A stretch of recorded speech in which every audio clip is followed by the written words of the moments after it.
tú hayas experimentado ese amor, que este mes haya sido un mes de reflexión para darte cuenta de cuánto Dios te ha amado y de cuánto Dios te va a seguir amando hasta el último día de tu vida. Y precisamente ese es el tema que yo quiero tratar el día de hoy, aprovechando que ya todavía nos encontramos ya en el mes del amor, que ya estamos en la recta final. A mí me gustaría platicarte de qué manera el amor de Dios es capaz de fluir hacia la humanidad. Obviamente Dios es un ser que nosotros no vemos, que no tocamos, que no tenemos un contacto físico con Él, pero eso no quiere decir que nosotros no podamos experimentar ese amor.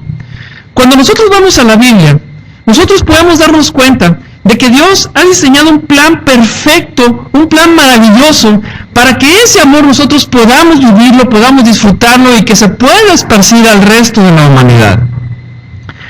Imagínate que tú vives en un pueblo árido, desértico, en donde se está acabando el agua y dicen, oigan, ¿saben qué? Pues no tenemos agua, necesitamos encontrar un lugar donde haya agua. Salen a buscar, empiezan a explorar todas las opciones posibles y de repente se encuentran con una fuente en la agua maravillosa, un agua limpia, un agua pura, un agua ligera, un agua ideal para todos. Obviamente sería, sobre todo si está muy alejado del lugar donde vives, sería muy impráctico que todos fueran y acarrearan agua hacia sus casas, hacia los lugares de trabajo. Eso no sería posible. Lo primero que pensarían, bueno, ¿cómo la vamos a traer? ¿Cómo la vamos a distribuir? ¿Cómo la vamos a almacenar? ¿Cómo vamos a hacer que lleguen a las casas y negocios del pueblo? Necesitas medios para canalizarla, para limpiarla, para purificarla, para distribuirla, todo un sistema de distribución. Lo mismo sucede con el amor de Dios. Dios ha dispuesto un plan para poder trasladar ese amor, para poder canalizarlo, de tal manera que todos tengamos acceso a ese amor y que nadie se quede sin la oportunidad de poder experimentar el amor de Dios. Ese plan lo vamos a estudiar en la primera carta de Juan, en el capítulo 4, versículos del 7 al 12. Ese va a ser el pasaje que vamos a estudiar el día de hoy, primera de Juan 4, 7 a 12. No nos vamos a salir de ahí y lo vamos a analizar a detalle para darnos cuenta de cómo opera ese plan y de cómo nosotros podemos tener acceso a ese amor de Dios. Desgraciadamente, debido a que no tenemos una cultura de estudiar la Biblia, que no tenemos una cultura de conocer de las Escrituras, podemos acarrearnos muchas ideas erróneas acerca del amor de Dios. En una ocasión les comenté acerca de la mayor muestra de amor de Dios que vas a recibir y de las características de ese amor de Dios. Y yo espero que tú hayas abierto los ojos ante la realidad de que la mayor muestra de amor de Dios que jamás vas a recibir va a ser nuestro Señor Jesucristo. Jesús en la cruz es la mayor muestra de amor de Dios que nunca vas a poder ver. Ni todas las riquezas, ni toda la salud, ni todos tus deseos cumplidos se van a comparar con el hecho de la muerte de Jesús en la cruz. Y hoy lo que vamos a ver es de qué manera Dios esparce ese amor y de qué manera nosotros podemos tener acceso a ese amor.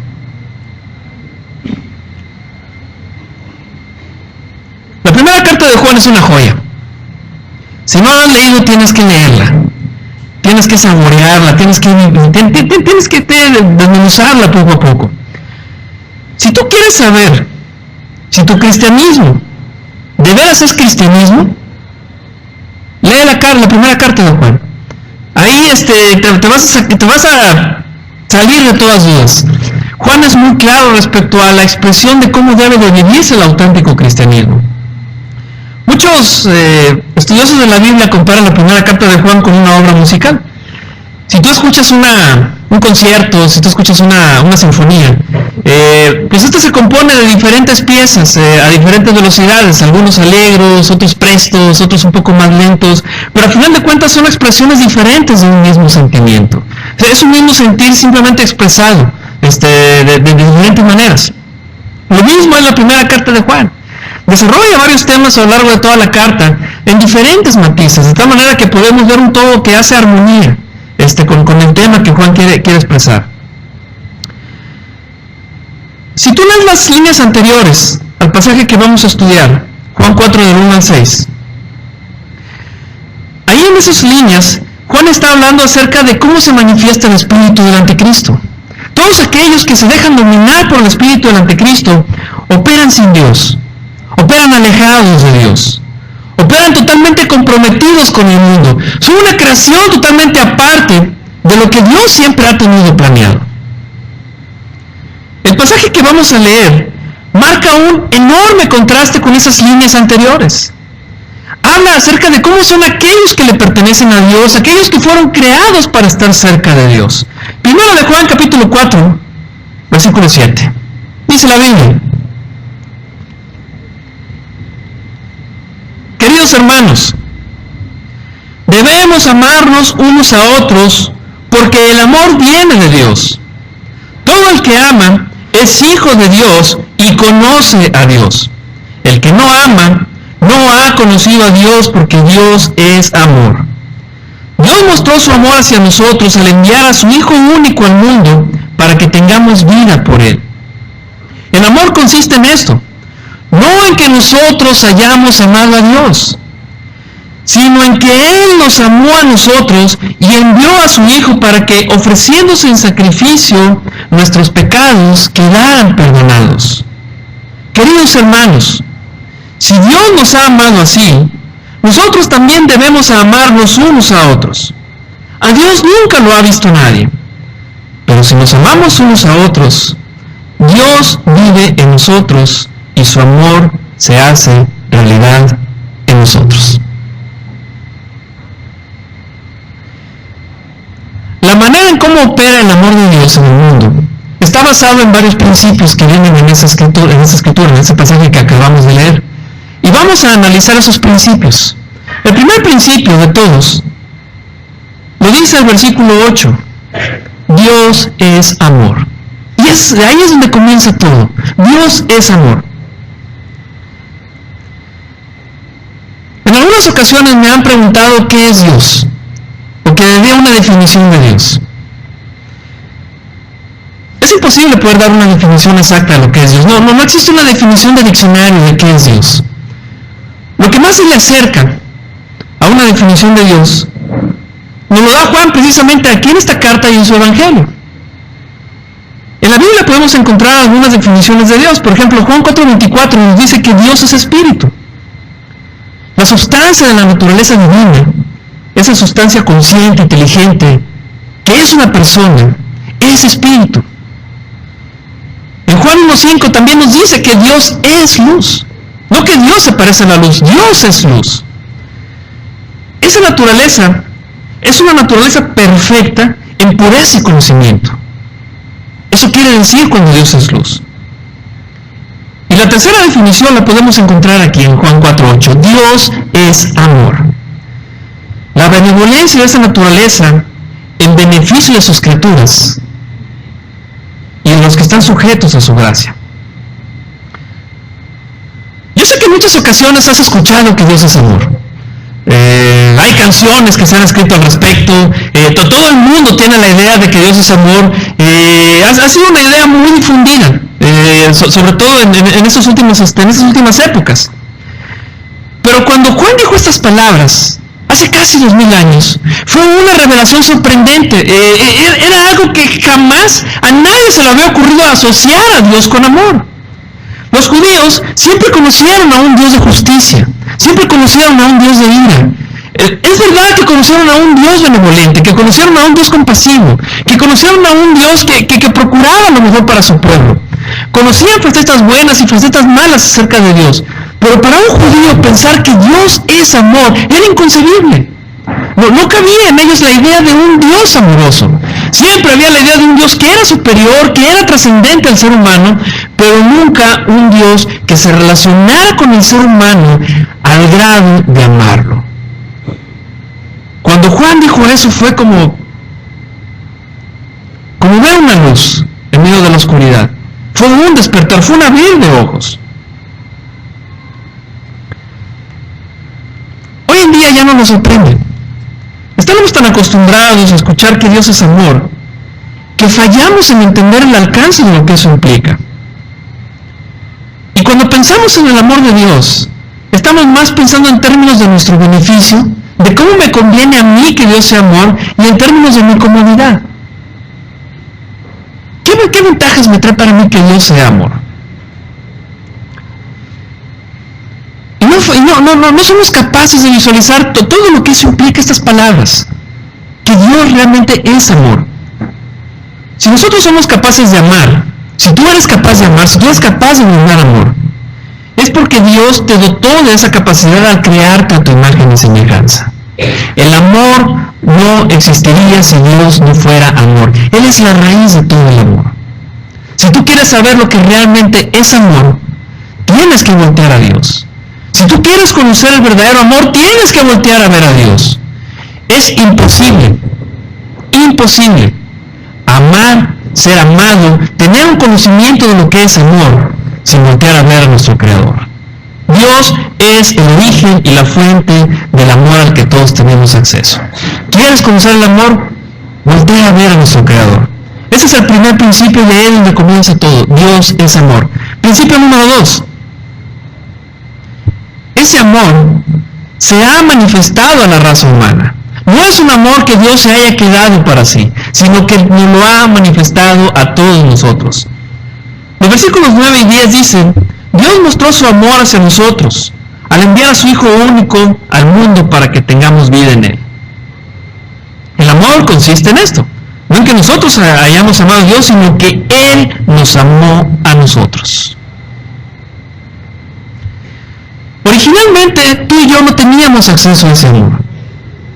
Nosotros, como personas pecadoras, como personas que están sucias delante de Dios debido a nuestro pecado, es imposible que tuviéramos una relación con el Creador, porque a pesar de que Dios es amor, Dios también es luz. Y Él es perfecto y Él es puro. Una comunión, un gozo y una paz al lado de Dios son imposibles por nuestro pecado. De todos los seres humanos que han existido a lo largo de toda la historia, solamente uno pudo llegar a tener una relación con Dios perfecta. Y ese fue nuestro Señor Jesucristo. Y gracias a ese ser humano que tuvo una relación con Dios perfecta, nos abrió las puertas a todos nosotros, para que todo el género humano tengamos acceso a la presencia de Dios. Él fue quien nos abrió las puertas, Él fue quien nos mostró el camino, Él fue quien nos dijo: aquí es donde tienes que ir para poder llegar a conocer el amor de Dios. Ese ser humano es la mayor manifestación de amor de Dios que jamás vas a tener. Lo dije hace 2 semanas y lo reitero en esta ocasión. Y aquí lo cual es muy claro. El amor de Dios consiste en que Él nos amó a nosotros y envió a su Hijo. ¿A través de quién se manifestó ese amor de Dios? A través de su Hijo único. ¿Cómo? A través de una muerte sacrificada. Dice el versículo 10: para que ofreciéndose en sacrificio. Fue a través de una muerte sacrificada como Dios manifestó su amor. ¿Para qué? Dice el versículo 10: para que nuestros pecados quedaran perdonados. Dios envió a su Hijo para morir, para que tus pecados fueran perdonados, para que estuvieras limpio delante de Dios. ¿Con qué propósito? Dice el versículo 9: para que tengamos vida por Él. Cristo se hizo hombre, y al ofrecerse en sacrificio, reveló cómo el pecado realmente quema y destroza el corazón de Dios. El ser humano es muy paradójico cuando se trata de cosas de Dios. Y muchas veces nos gusta inclinarnos, como te decía hace rato, hacia lo que es más cómodo, hacia lo que a nosotros no nos conviene. Hay muchas personas que piensan que como Dios es amoroso, y Dios es todo amor, yo puedo pecar y puedo vivir como yo quiera y puedo hacer de mi vida lo que yo quiera. Y al final de cuentas yo voy a estar con Dios porque Dios me ama. Y como Dios me ama, Él me va a perdonar todo. Y confundimos el amor con una licencia para vivir en pecado. Quiero que observes que la mayor muestra de amor de Dios es también la mayor expresión de aborrecimiento hacia el pecado. La muerte de Cristo es la mayor muestra de amor de Dios que jamás vas a tener, pero también es una muestra de cuánto Dios aborrece el pecado. Lo aborrece tanto que inclusive estuvo dispuesto a enviar a la cruz a su Hijo para que no estuviera en nosotros presente el pecado. Pero gusta pensar así, a nosotros nos gusta más pensar en términos de, bueno, yo puedo vivir como quiera, al cabo Dios me va a perdonar. Y ese pensamiento, esa manera de pensar, nos impide tener un lazo estrecho con el Padre. Porque pensamos que esa muestra de aborrecimiento hacia el pecado es una muestra de tolerancia y de pensar que Dios me va a perdonar al final de cuentas. Y no es así. El amor de Dios es un amor que te cubre, es un amor que te rodea, es un amor que te conquista, que te cautiva, pero también es un amor que no hace ningún compromiso con tu pecado. El tercer principio del amor de Dios que vamos a estudiar hoy es que ese sacrificio que Dios hizo revela un amor único. Como veíamos ahorita en los versículos 9 y 10, Dios mostró su amor. Y aquí Juan nos está diciendo, este es el amor de Dios. Quiero que te des cuenta de que esa es la manera en cómo Dios te va a amar. Si eres una de esas personas distraídas que no ha percibido el amor de Dios, aquí Juan te está diciendo, en esto consiste el amor. Date cuenta, en esto consiste el amor. Como si no pudiera ser visto en otra parte. El amor de Dios es un amor único en muchos aspectos. ¿Qué es lo que hace único ese amor? Primero que nada, ¿de dónde viene? Decíamos hace rato que Dios es amor y Dios desea amarte de manera espontánea porque Él es así. Si Dios no te amara, Él se negaría a sí mismo y no podría ser Dios. Debido a que Dios es amor, Él te ama y Él quiere darte lo mejor. El regalo más grande posible ha sido el amor de Cristo, y eso es un sacrificio. El objeto de ese amor está dirigido a nosotros que somos pecadores, que hemos traicionado a Dios, que somos extranjeros de su pueblo. Algo que también hace único el amor de Dios es el alcance. Todo el mundo tiene acceso al amor de Dios. No hay ninguna persona que no tenga acceso a ese amor. Por más que tú sientas que tú has fallado, que tú no te mereces el amor de Dios, tú tienes acceso a ese amor. Otra cosa que hace único el amor de Dios es su intención. Dios te ama para que tengas vida y para que un día seas heredero de su gloria. ¿Alguna vez alguien te ha amado así? ¿Alguna vez alguien te ha amado desde lo profundo de su corazón, de manera sacrificada, a pesar de que le has fallado, a pesar de que le has traicionado, y con el objetivo de que estés mejor, de que tú tengas vida verdadera? A lo mejor muchas personas han amado así, han amado de manera sacrificada y han entregado sus vidas. Pero nadie te va a amar de esta manera como Dios lo ha hecho. Muchas personas te podrán fallar. Muchas personas te podrán dar la espalda. Pero el amor de Dios es único y ese amor nunca te va a fallar. Es único debido a su alcance, es único debido a su objetivo, es único debido a la manera en cómo te ha amado, a través de un sacrificio para que simplemente tengas vida, una vida mejor que la que tienes el día de hoy. El cuarto principio que vamos a estudiar es de que ese amor nos impone un deber. Cuando tú eres cultivado, cuando tú eres conquistado por ese amor, en ese momento tú adquieres un deber. ¿Cuál es ese deber? El deber de amar a los demás. El versículo 11 dice, queridos hermanos, si Dios nos ha amado así, nosotros también debemos amarnos unos a otros. El ser humano es muy valioso en los ojos de Dios. Tú vales mucho ante Dios. Aunque tú te sientas a veces de diferente manera, aunque tú a veces no lo percibas, créeme que tú eres valioso en los ojos de Dios. Y esto lo podemos ver a través del sacrificio de Cristo. Eres tan valioso para Él que mandó a su Hijo para que derramara su sangre por ti. También podemos ver las intenciones de Dios hacia nosotros. Gracias al sacrificio de Cristo, se nos abren muchas posibilidades para el ser humano. Tú antes estabas destinado a vivir cierto estilo de vida. Un estilo de vida que la Biblia marca como una vida sin sentido. Pero ahora, gracias gracias a que Cristo murió por ti, se abre un abanico, se abre un futuro diferente para ti. Ya no estás destinado a vivir siempre de la misma manera, sino que ahora tienes una esperanza diferente. Tienes una oportunidad de vivir como nunca antes lo has hecho. El sacrificio de Cristo nos abre una puerta a un futuro diferente. Pero una vez que tú visualizas ese futuro,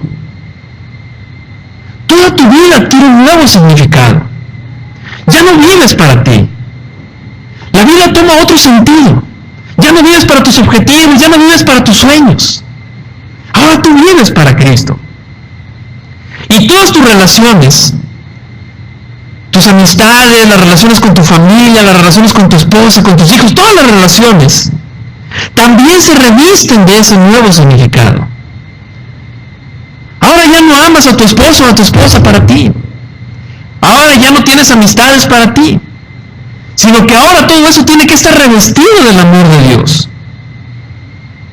Entramos a una nueva etapa en donde el amor de Dios domina nuestra existencia. Y donde nuestras relaciones entre personas también deben de estar dominadas por el amor de Dios. Antes no conocías a Dios, y ahora que conoces a Dios, tu vida adquiere un nuevo significado y tus relaciones tienen que adquirir también un nuevo significado. Juan es muy claro cuando dice aquí en su carta que aquel que ama a Dios pero odia a su hermano es un mentiroso.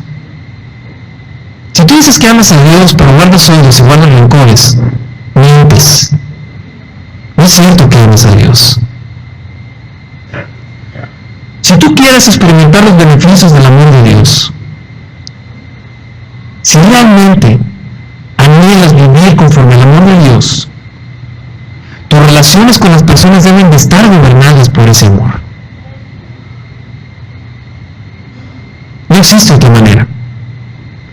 Ya una vez que conoces a Dios y ya una vez que tu vida adquiere un significado nuevo, tú, inclusive tus relaciones, también tienen que adquirir ese significado del amor de Dios. El quinto principio sobre el que se basa el amor de Dios para nosotros es que el amor de Dios hacia el hombre va acompañado de un poder que te transforma, que te hace nacer de nuevo. El versículo 7 dice que todo el que ama, dice que el amor viene de Dios, y todo el que ama es hijo de Dios y conoce a Dios. Un comentarista de la Biblia menciona que hay cosas que no podemos ver, pero que nosotros podemos sentir sus efectos. Por ejemplo, el viento. El viento tú no lo puedes ver. El viento no lo visualizas. Pero tú puedes sentir el efecto del viento cuando éste comienza a moverse. Lo sientes en la cara, ves cómo las cosas se mueven. O sea, tú ves eso y tú dices, aquí el viento está presente. La electricidad. La electricidad no es algo que podamos ver. Tú no puedes ver la electricidad, pero tú puedes ver los efectos que provoca la electricidad. Cuando pasa a través de un gas, está encerrado en un tubo, tú puedes ver la luminosidad que provoca la electricidad. Cuando pasa a través de un embobinado, tú puedes ver a la electricidad convirtiéndose en energía mecánica. Ves los efectos de la electricidad. Lo mismo sucede con Dios. A Dios no lo podemos ver. Pero tú puedes sentir el efecto de Dios cuando está presente en la vida de una persona. Cuando Dios está en una persona, se manifiesta en una regeneración interior. Dios te crea otra vez desde adentro, te hace una persona nueva, vuelves a nacer. Todo lo que tenías del mundo queda atrás y naces con una nueva capacidad de establecer relaciones de amor. Obviamente, cuando esa persona vuelve a nacer, no ama inmediatamente. O sea, no quiere decir que ya Dios vuelva a nacer y ya ama inmediatamente a todo el mundo, no. Es algo que se tiene que aprender. Pero cuando Dios te regenera, cuando te hace nuevo desde el interior, vuelves a nacer con una capacidad de empezar a desarrollar relaciones de amor. Debido a nuestra naturaleza pecadora, nosotros antes éramos incapaces de amar verdaderamente. Pero ahora que tú has vuelto a nacer, Dios ahora te crea nuevamente con esa capacidad de amar. Y Y es algo que tú aprendes a medida que vas caminando en tu cristianismo. La Biblia es muy clara en cuanto a que solamente aquellos que han sido regenerados, aquellos que han vuelto a nacer y que revisten de amor sus relaciones, son hijos de Dios. Existe una creencia generalizada y falsa de que todos somos hijos de Dios, de que toda la humanidad son hijos de Dios. Todos somos creación de Dios. Al final de cuentas, el hecho de que tú estés aquí presente es una manifestación del poder de Dios, es una manifestación de la capacidad creadora de Dios. Dios te ha creado, Dios te ha puesto en este mundo y tú eres una muestra de ese poder creador de Dios. Pero solamente aquellos que han sido regenerados, solamente aquellos que aman como Dios ama, dice el versículo 7, todo el que ama es hijo de Dios. Solo ellos son hijos de Dios. Un sexto principio acerca del amor de Dios es que cuando volvemos a nacer, cuando Dios nos regenera, amamos como Él y tenemos una comunión estrecha con Él. Cuando Dios nos da su Espíritu, amamos como Dios. Cuando amamos como Dios, vivimos en Dios y Él vive en nosotros. Dice el versículo 12, a Dios nunca lo ha visto nadie, pero si nos amamos unos a otros, Dios vive en nosotros y su amor se hace realidad en nosotros. Cuando tú amas como Dios, cuando esa regeneración te lleva a construir lazos de amor con las demás personas, Dios empieza a habitar dentro de ti. Y cuando Dios empieza a habitar dentro de ti, empieza a existir una intercomunicación permanente entre tú y Dios. Están tan unidos tú y Dios, que sus anhelos se convierten en nuestros. Así como dos amigos que empiezan a compartir intereses, así como dos personas que se aman, que comparten muchas cosas, tú también empiezas a compartir pensamientos, ideas, intereses con Dios. Los intereses de Él se vuelven tus intereses. Empiezas a conocer más profundamente sus pensamientos, sus ideas. Llegas a tener un conocimiento estrecho de Dios. Cuando tú estás en total simpatía con Dios, empieza a existir en ti un deseo de derramar tu vida para otros.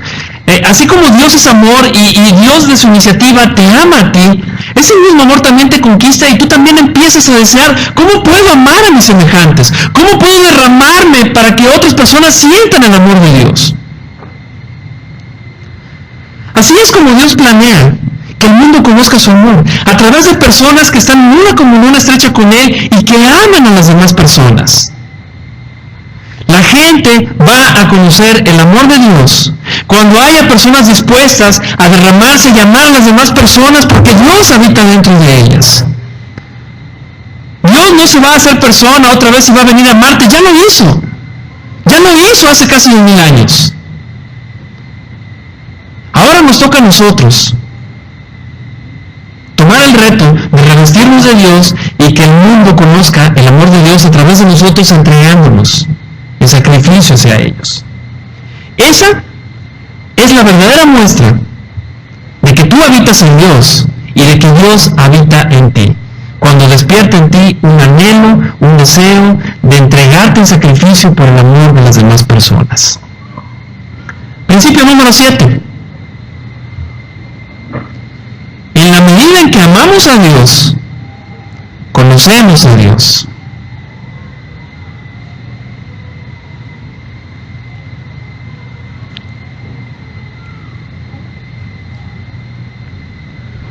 Haciendo referencia otra vez al versículo 12 que leíamos ahorita. Esta escritura está muy íntimamente ligada con la anterior, con el 11. Si Dios nos ha amado, así nosotros también debemos amarnos unos a otros. Como te decía hace rato, nadie ha visto jamás a Dios. Pero eso no quiere decir que no podamos conocerlo. ¿Cómo puede una persona llegar a conocer a Dios? Podemos llegar a conocerlo mediante el amor expresado en nuestras relaciones. Cuando nosotros tenemos relaciones de amor con las demás personas, amor como el de Cristo, de esa manera es como nosotros mismos y las demás personas pueden llegar a tener un conocimiento profundo del amor de Dios. Un corazón frío, un corazón incapaz de amar, jamás va a poder llegar a entender un corazón cálido. O sea, la persona que no ama va a ver cómo actúa una persona que ama y no le va a caber en la mente, bueno, ¿y por qué hace esas cosas? ¿Por qué actúa de esa manera? No lo va a entender. Jamás se van a poder llegar a entender un corazón frío y un corazón que realmente ama. Si tú realmente quieres llegar a conocer ese corazón cálido de Dios, tú necesitas tener ese mismo corazón cálido, amoroso, hacia las demás personas, para que así tú puedas llegar a tener un conocimiento pleno de Dios. Yo siempre he peleado, he luchado y he abogado porque todos los cristianos tengan un conocimiento profundo de Dios a través de un estudio de las Escrituras.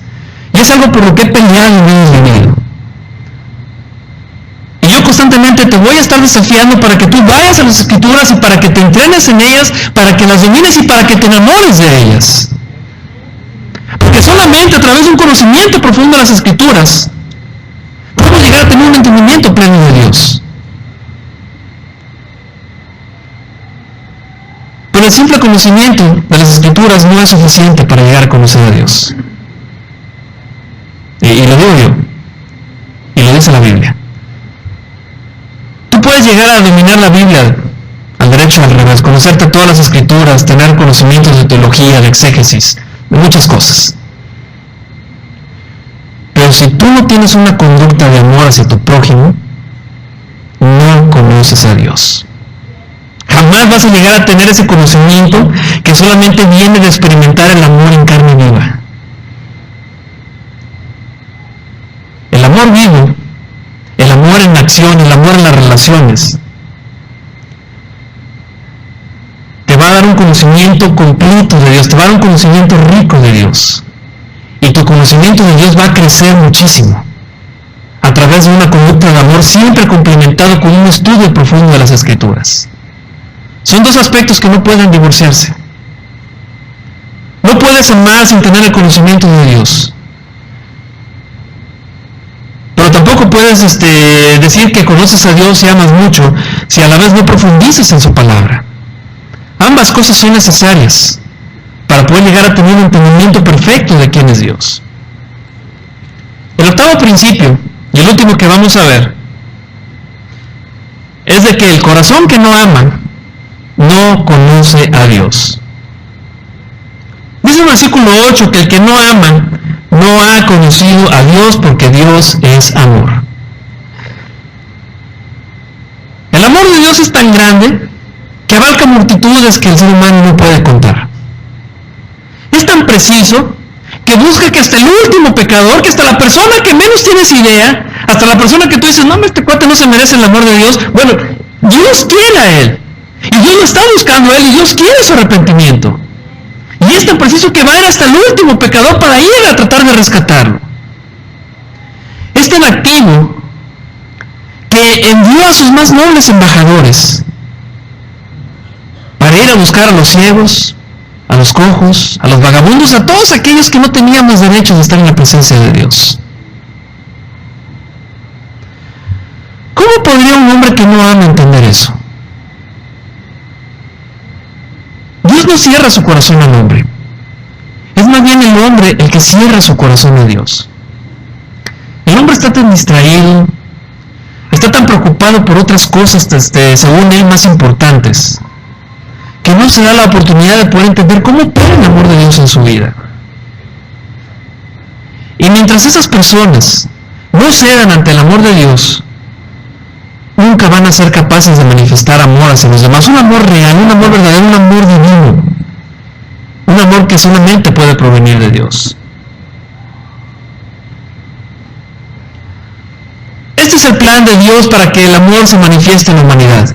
Primero que nada, Dios es amor, y ahí es donde surge todo. Después Dios tomó la iniciativa de amarnos, lo hizo a través de nuestro Señor Jesucristo, para que tus pecados sean perdonados y para que tengamos vida eterna. Una vez que ese amor te cautiva y una vez que tú tienes fe en Jesucristo, ese amor te renueva desde el interior.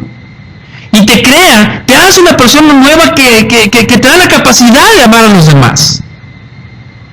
En la medida en que tú amas a los demás, tú tienes un conocimiento más profundo de Dios y te conviertes en hijo de Dios. Y las demás personas también llegan a conocer a Dios. Así es como el plan funciona. Así es como el amor de Dios se manifiesta a través de la humanidad. En personas que Dios amó primero, que caen cautivadas por su amor y que transmiten ese amor a los demás. Si tú nos acompañas, si no eres miembro de la iglesia, yo quiero hacerte la atenta invitación a que tú conozcas ese amor de Dios a través de la vida de Jesucristo. Conoce lo que Cristo hizo por ti, conoce lo que Cristo ya realizó en la cruz y conoce cómo tú puedes renovarte para que tú aprendas a amar a los demás. Si tú eres un cristiano, hermano, yo quiero que tú tomes el reto en esta tarde de ser una persona que se derrama para los demás. Que tú aprendas a tener un amor sacrificado. Que no aprendas que te despojes de ti mismo, que ya no te veas a ti mismo y que tú pienses, ¿cómo yo puedo amar a mi prójimo? ¿Cómo yo puedo mostrar el amor de Dios para que las demás personas sepan que tenemos un Dios grande y amoroso? No es una decisión fácil, es una decisión que requiere morir a ti mismo, que requiere que tú te pongas en último lugar. ¿Hay otra manera en la cual Dios va a manifestar su amor a la humanidad? No la hay. No hay otro plan. Dios está esperando a que tomes el reto de derramarte como una ofrenda viva, que estés dispuesto a morir a ti mismo para que la humanidad conozca su amor. Acompáñame una oración, por favor, para terminar. Señor, yo quiero agradecerte por la manera en cómo tú nos has amado, Padre. Tú mostraste tu amor hacia nosotros, aún a pesar de que nosotros no hicimos nada para buscar ese amor. A través de tu Hijo Jesucristo, a través de su sangre, a través de la vida que Él llevó, tú abriste un camino para que todos nosotros pudiéramos tener acceso a ti. Nos cautivaste, nos conquistaste con ese amor. Un amor sacrificado, un amor que no vamos a ver en ningún otro lugar. Nos renovaste de nuestro interior y nos preparaste para poder llegar a amar. Sabemos que el amor no es fácil, Señor. Sabemos que amar a las demás personas, sabemos que mostrar tu amor siempre va a ser un desafío. Pero yo te pido esta tarde que todos aquellos que hemos tomado el compromiso, que nos ayudes a derramarnos como ofrenda viva, que nos ayudes a estar dispuestos a entregar nuestra vida para que la humanidad conozca de tu amor. Y te oro, Señor, para aquellos que no te han conocido, que tú abras sus corazones y que tengan la oportunidad de conocer tu obra y de cómo ellos pueden llegar a conocerte más plenamente y de cómo pueden experimentar ese amor que es capaz de cambiar vidas. Te pido, Señor, para que tu palabra penetre profundamente en los corazones y en las mentes de todos los que estamos aquí presentes y que produzca ese efecto de hacer que amemos a los demás. Te agradezco, Señor, por ese amor único, inigualable que siempre hemos experimentado. Y gracias, Dios, porque nos has dado cosas que no merecemos. Es a través del nombre de Jesús que te oro todo esto. Amén. Muchas gracias, hermanos, que Dios les bendiga.